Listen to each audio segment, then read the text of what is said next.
In the early morning, these girls carry a yellow bucket as they need to collect a whole day's worth of water. One girl is 11-year-old Izol Achang, who is the daughter of the village chief. The local guide, Apollo, explains that in a patriarchal society, a girl has to be responsible for some of the heavy housework. There are people bathing, washing themselves at the same point, and the cows even poo at the same point, and that's the only water available, so everyone is struggling to get that water. From June to March each year is the local dry season, with the dirt steaming with heat, as it's hard to find a single drop of water.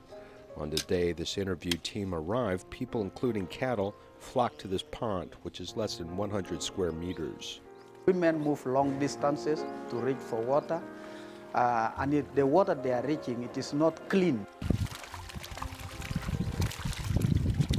This scarce water source has gotten dirty.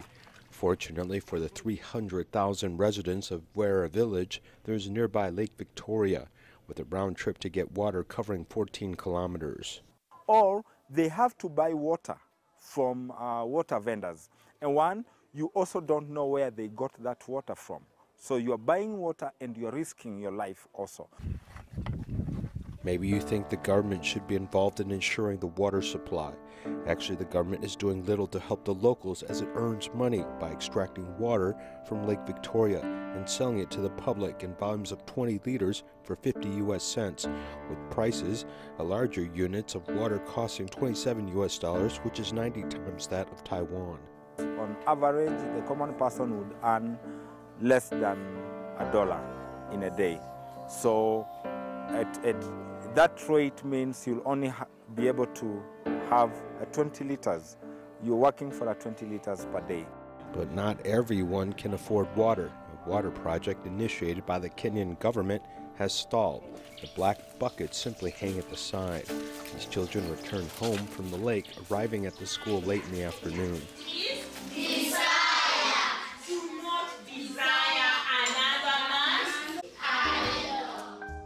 When Izol returns home, she prepares for a second round of getting water.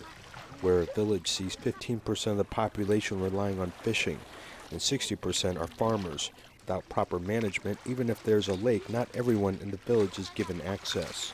But still, the factor of water and food makes them again not to continue. They just continue. Sometimes they discontinue with the schooling because there is no water. A UNICEF survey in 2017 found that Kenya had a population of 3.5 million, which needed clean drinking water. This means Wera village is just the tip of the iceberg.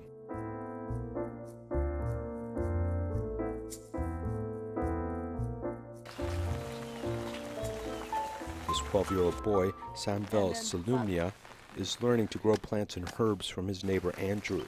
Samvel's family is shepherds, though their flock could not stand the drought, causing the family financial hardship. For this reason, learning to plant is far more important than going to school.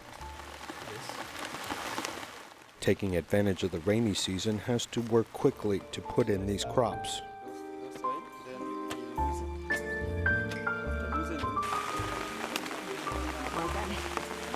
Yes, just changed my life. Yes, because when I sold this vegetable, I actually have the chicken there. I sold and buy the chicken there.